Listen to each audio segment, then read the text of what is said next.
Salut chers amis, encore une fois, on va commencer notre cours, exemple de quelques matériaux utilisés dans la vie quotidienne. Alors maintenant on va commencer ou bien débuter par l'objectif numéro 1. L'idée principale de l'objectif numéro 1 c'est de connaître la différence entre les objets et les matériaux, c'est-à-dire la distinction entre les objets et les matériaux. Alors en arabe les objets ce sont l'ajsam et les matériaux ce sont المواد, c'est bien. الأجسام والمواد, التمييز بين الأجسام والمواد, c'est bien.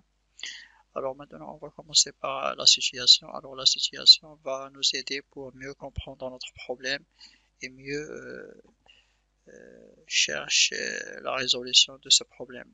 C'est bien. Alors suivez avec moi. Nous utilisons dans notre vie quotidienne beaucoup des objets fabriqués à partir de différents matériaux. C'est bien. Alors, c'est une situation très importante. On va l'utiliser pour mieux comprendre notre problème. C'est bien. Alors, lire la question numéro 1 avec moi. Alors, donner des exemples sur des objets et les matériaux qui le composent. Alors, c'est une question très facile. Donc on va faire quoi en arabe نعطيو بعض الأمثلة لبعض الأجسام والمواد المتكونة منها c'est bien. Alors vous pouvez prendre n'importe quel objet ou bien n'importe quel exemple. Alors pour moi j'ai trouvé à côté de moi beaucoup des objets. Par exemple à côté de moi il y a la fenêtre, à côté de moi il y a la porte, à côté de moi il y a une bouteille ou bien beaucoup de bouteilles, c'est bien. Alors pour la fenêtre c'est quoi les matériaux qui le composent? Par exemple il y a le bois. Alors il y a des fenêtres qui constituent du bois, c'est bien. Il y a des fenêtres en bois, il y a des fenêtres aussi en verre, c'est-à-dire zujaj. Il y a aussi des fenêtres en par exemple aluminium, c'est bien.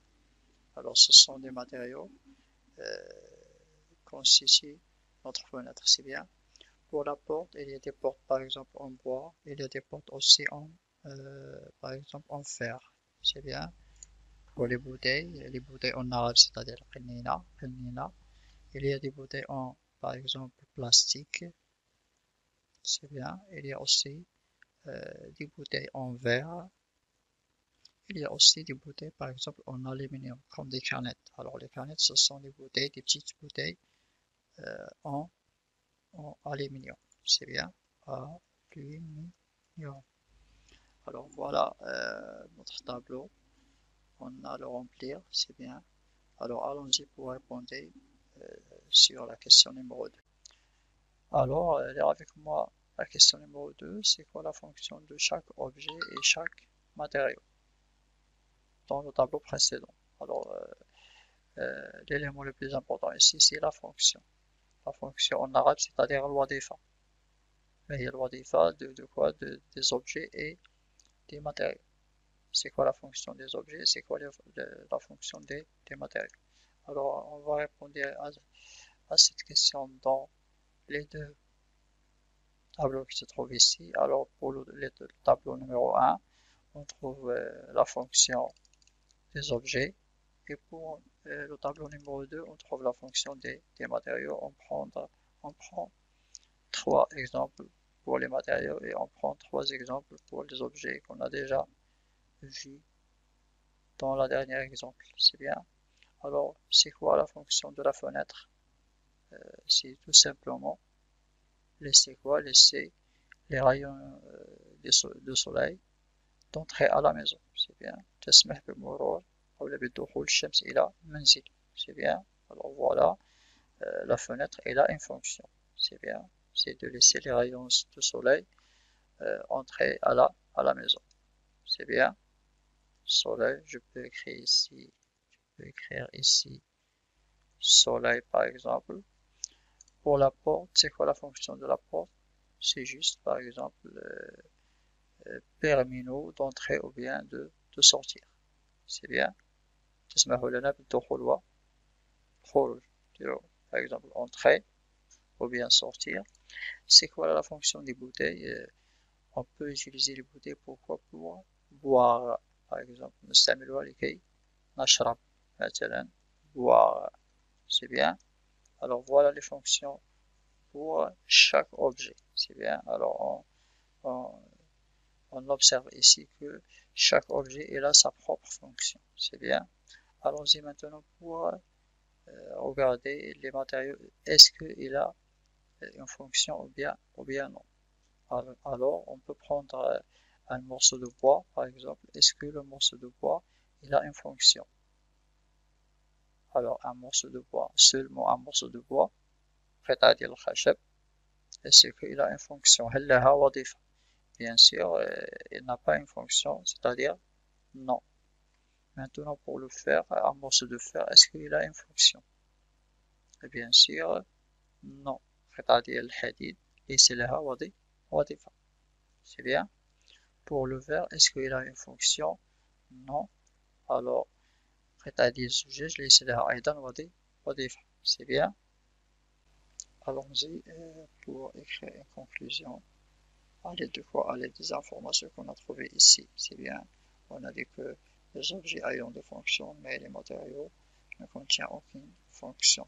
Non, non, non. C'est bien. Allons-y. Alors voilà la conclusion.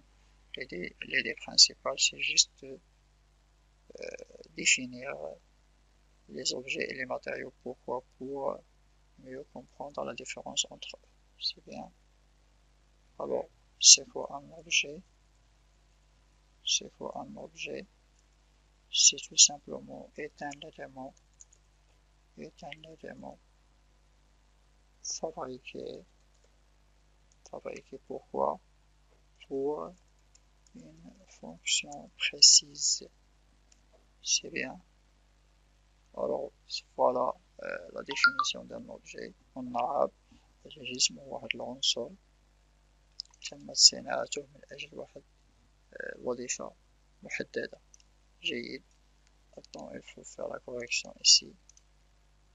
Comme ça, il faut faire la correction. Un élément précis fabriqué au accent ici. C'est bien.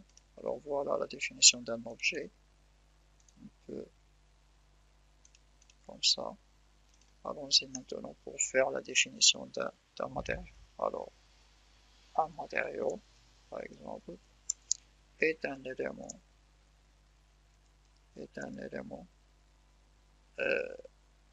c'est pas fabriqué, mais employé pour fabriquer les objets. C'est bien, c'est clair. Alors en arabe, المواد أو المادة هو واحد العنصر يتم توظيفه employé من أجل صناعة الإنسان.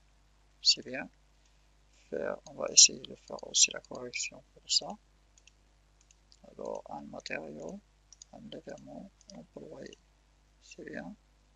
Un matériau est un élément employé pour fabriquer quoi? Fabriquer les objets.